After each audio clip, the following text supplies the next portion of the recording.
네, 안녕하세요. 라이프 닥터 리닥의 남진혁입니다. 오늘은 심폐소생술 이론 교육을 진행해 보도록 하겠습니다.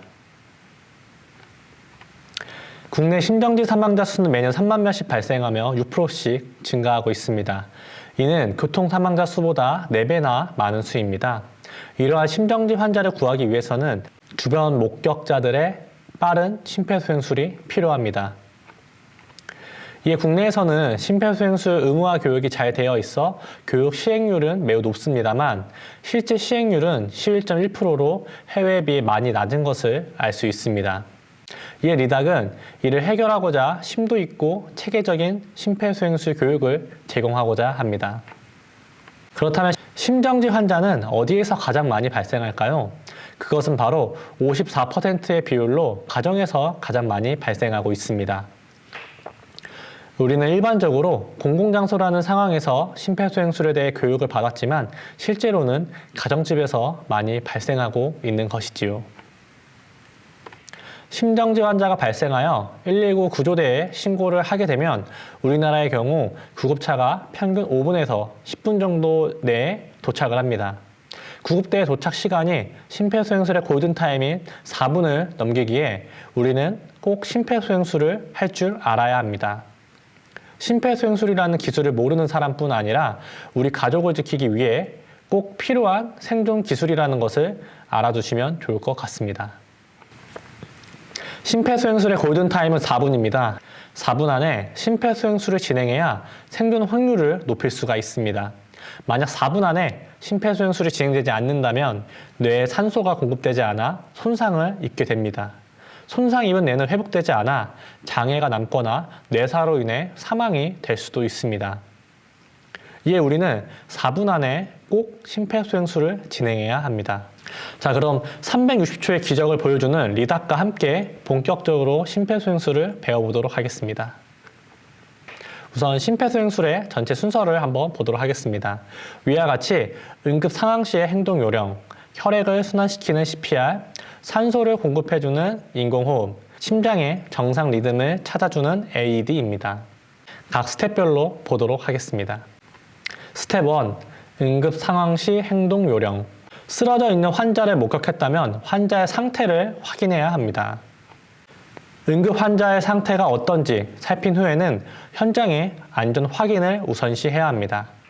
현장의 안전을 확인하여 환자와 여러분들이 안전한 위치에 있는지를 꼭 파악해야 합니다. 혹시 새어나오는 화학물은 없는지, 차도에서 주행하는 차들은 없는지, 누출로 되는 증기, 연기 등이 있는지 확인이 필요합니다. 만약 이런 위험이 있는 현장이라면 안전한 장소로 이동하여 119에 신고하고 그 현장에 접근하지 말아야 합니다. 전문가들이 온다면 전문가들의 지시에 따라 도움을 주시면 좋습니다. 현장이 안전하다면 환자 주위의 위험 요소를 파악해야 합니다. 홍수, 독성가스, 유출 등의 긴박한 위험이 있지 않다면 환자를 이동시켜서는 안 됩니다. 환자를 이동시킬 시에 2차 손상을 유발시킬 수 있기 때문입니다. 환자 주위의 위험 요소까지 파악했다면 무슨 일이 벌어졌는지를 파악해야 합니다. 교통사고인지, 폭발사고인지 등등 사고의 원인을 파악해 주세요. 얼마나 많은 사람이 다쳤는지를 파악해야 합니다. 현재 보이는 환자 이외에 다른 환자는 없는지, 있다면 무의식 환자인지 역류아인지 파악이 필요합니다. 그래야 119 신고 시에 몇 대의 구급차가 와야 하는지를 대략적으로 파악할 수 있기 때문입니다. 그리고 현장에서 나 또는 우리를 도울 수 있는 다른 사람이 있는지 파악해야 합니다. 목격자들은 사고 발생 상황의 정보를 줄 수 있고 현장 해결에 도움을 줄 수 있습니다. 환자에게 괜찮으세요? 라고 외치며 환자의 어깨를 가볍게 두드리거나 흔들면서 환자의 의식을 확인하여야 합니다. 다만 사고에 의한 환자의 경우 지나치게 흔들면 목뼈 손상을 악화시킬 수 있으므로 주의해야 합니다. 환자를 도울 때는 꼭 동의를 받아야 합니다. 처치를 거부하는 환자에게는 처치를 하지 않는 것이 원칙입니다. 동의 없는 접촉의 경우 법률적으로 문제가 될 수 있는 소지가 있습니다. 환자의 의식이 있다면 동의를 구하고 환자가 미성년인 경우에는 부모나 보호자로부터 동의를 받아야 합니다. 보호자가 원하지 않는다면 119 신고만 도움을 주면 됩니다. 이처럼 명시적 동의를 받고 의식 있는 환자에게 도움을 진행해야 합니다. 반면에 환자의 의식이 명료하지 않거나 상황을 판단하기 어려운 경우, 즉 의식이 없는 경우에는 묵시적 동의로 간주하여 환자에게 도움을 줄 수 있습니다. 환자가 미성년인 경우에도 부모나 보호자가 없을 때는 묵시적 동의로 간주하여 응급처치를 실시해야 합니다. 환자의 상태를 확인한 후에는 가장 먼저 해야 할 일은 119 구조대에 신고를 하는 것입니다.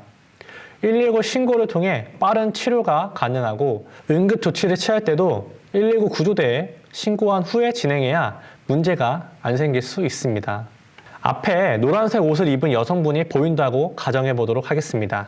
그분에게 119 신고 도움을 요청하고자 합니다. 인상착의를 명확히 얘기하면서 손으로 가리켜 도움을 구해야 합니다. 노란색 옷 입은 여성분, 119에 신고해 주세요 라고 말입니다. 한번 따라해 보도록 하겠습니다. 노란색 옷 입은 여성분, 119에 신고해 주세요. 잘 따라해 보셨나요? 이번에는 119 신고 방법에 대해 배워보도록 하겠습니다. 총 3단계로 구성되어 있으니 차근히 배워보도록 하겠습니다. 첫 번째, 119에 바로 신고를 합니다. 두 번째, 응급의료상담원에게 필수적인 정보, 환자의 상태, 위치 등을 주고 응급의료상담원의 질문에 대답을 합니다. 물어보는 질문에 잘 대답해 주세요.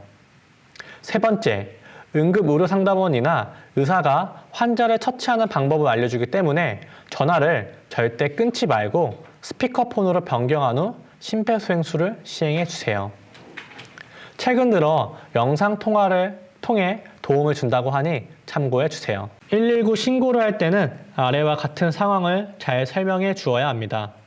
무슨 일이 일어났는지, 얼마나 많은 사람이 다쳤는지, 정확한 장소, 동네 이름, 건물, 간판 등이 쓰여진 번호를 불러주어도 금방 찾아올 수가 있습니다. 119 신고를 요청했다면 다른 사람을 지목하여 자동 심장 충격기를 요청해 주어야 합니다. 앞에 파란색 옷 입은 남성분이 있다는 가정하에 외쳐보도록 하겠습니다. 파란색 옷 입은 남성분, 자동 심장 충격기를 가져와 주세요. 한번 따라해 보세요. 파란색 옷 입은 남성분, 자동 심장 충격기를 가져다 주세요. 119 신고와 자동 심장 충격기를 요청한 이후 환자의 상태를 살펴봐야 합니다. 환자의 얼굴과 가슴을 보면서 상태를 체크할 때는 10초를 넘기지 않도록 주의해 주세요. 의식이 없는 사람인 경우에 호흡이 없거나 호흡이 비정상적이라면 심정지가 발생한 것으로 판단하여 심폐소생술을 시행해야 합니다. 스텝 2. 혈액을 순환시켜주는 CPR. CPR의 C와 P는 Cardiopulmonary 약자로 심장과 폐를 의미하고 R은 Resuscitation의 약자로 소생을 의미합니다. CPR은 정지된 심장을 대신해 심장과 뇌에 산소가 포함된 혈액을 공급해주는 아주 중요한 응급처치술입니다. 위의 이미지와 같이 심장을 압박 및 이완하여 혈액을 순환시켜줍니다. 혈액에 있는 산소를 압박과 이완을 통해 뇌까지 공급을 해줍니다. 가슴 압박의 위치는 가슴뼈 2분의 1 지점에서 검상돌기라고 하는 명치의 2분의 1 지점입니다. 여러분의 가슴을 직접 만져보면서 위치를 확인해 주세요. 가슴 압박 위치를 확인했다면 두 손을 평행하게 겹쳐 깍지를 끼고 손꿈치로 그 부위를 압박을 합니다. 손꿈치는 손바닥 밑에 부분에 해당하며 손깍지를 껴서 위에 있는 손이 아래에 있는 손가락들을 위로 젖혀 아래 손의 손꿈치가 돌출될 수 있도록 손 자세를 해줍니다. 손의 자세가 됐다면 몸의 자세를 보도록 하겠습니다.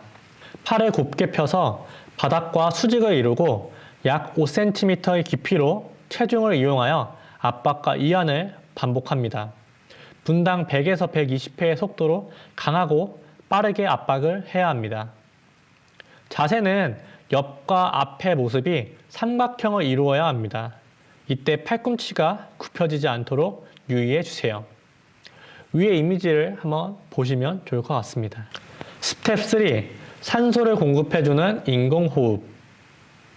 환자가 의식이 없다면 구강 내에 혀를 지탱하는 근육이 이완되어 기도, 즉 숨쉬는 길이 막힐 수 있기 때문에 반응이 없는 환자에게는 기도 유지가 필요합니다. 한 손을 환자의 이마에 올려놓고 손바닥으로 환자의 머리를 뒤로 젖혀줍니다. 그리고 다른 한 손으로는 턱 아래 뼈 부분을 머리 쪽으로 당겨 턱을 위로 들어주어 기도를 확보해 줍니다. 기도를 개방한 상태에서 이마에 얹은 손에 엄지와 검지로 코를 막습니다. 인공호흡 시 코로 공기가 나가지 않도록 하기 위해서입니다. 환자의 입을 내 입으로 완전히 덮은 다음 1초 동안 가슴이 올라갈 수 있도록 숨을 살짝 내뱉듯 호흡을 보내줍니다. 그 후 코를 막았던 손과 입을 떼어줍니다. 이렇게 인공호흡을 2회 진행해주고 다시 가슴 압박수를 시행해주면 됩니다. 단, 인공호흡의 경우 전문가도 어려워하는 구조 기술이기 때문에 잘 모른다면 응급 상황에 하지 않아도 됩니다. 2015년부터 심폐소생술 교육에서 일반인의 경우 인공호흡을 하지 않고 가슴 압박술만 진행하도록 교육 내용이 변경됐으니까요. 이 부분 참고 부탁드립니다. 그리고 현재 코로나19로 인해 감염 위험이 있기에 인공호흡을 제외하고 가슴 압박술만 진행해주면 됩니다. 스텝 4. 심장의 리듬을 찾아주는 자동 심장 충격기 AED. 자동 심장 충격기는 심실세동이나 심실빈맥으로 심정지가 되어 있는 환자에게 전기 충격을 주어 심장의 리듬을 정상적으로 돌려놓는 도구입니다. 의학 지식이 부족한 일반인도 사용할 수 있도록 음성, 문자, 전멸 등의 방법을 통해 사용자에게 안내를 해주고 있습니다. 같이 한번 사용 방법을 배워보도록 하겠습니다. 우선 자동 심장 충격기의 전원을 켜야 합니다. 그러면 음성으로 사용자에게 안내를 도와줍니다. 심장 충격기 안에 2개의 패드가 있습니다. 나를 기준으로 오른쪽 패드는 빗장뼈 밑에 위치해 시켜주고 왼쪽 패드는 중간 겨드랑이 선 쪽에 붙여줍니다. 이때 자동 심장 충격기에 따라 패드의 위치가 지정되어 있는 게 있고 지정 없이 바꿔 쓸 수 있는 제품들이 있습니다. 패드 위에 있는 이미지를 잘 보고 부착해 주세요. 패드의 경우 환자의 옷을 벗긴 후 부착시켜야 하며 패드 부착 부위에 땀이나 기타 이물질이 있으면 안 됩니다. 제거를 해주고 부착해 주세요. 패드를 부착한 후 패드 커넥터를 자동 심장 충격기 본체에 연결해 줍니다. 그러면 음성으로 심장 리듬 분석을 진행하기 위해 환자와 접촉하지 말라는 음성 안내가 나옵니다. 자동 심장 충격기가 환자의 심전도를 분석하는 동안 접촉을 피하고 기다려 줍니다. 심장 리듬 분석이 끝난 후 음성으로 심장 충격이 필요하다고 안내를 해줍니다. 그 후 심장 충격 에너지를 충전하기 위해 약간의 텀이 발생합니다. 이때도 가슴 압박을 멈추지 말고 진행해야 합니다. 이후 심장 충격 에너지를 모두 충전하여 심장 충격 버튼을 누르세요 라는 음성이 나온다면 버튼을 누르기 전에 본인 혹은 다른 사람들이 환자와 접촉이 안 되어 있는지 확인한 후 버튼을 눌러주세요. 심장 충격기가 필요하지 않은 경우에는 음성으로 필요하지 않다는 안내가 나오게 됩니다.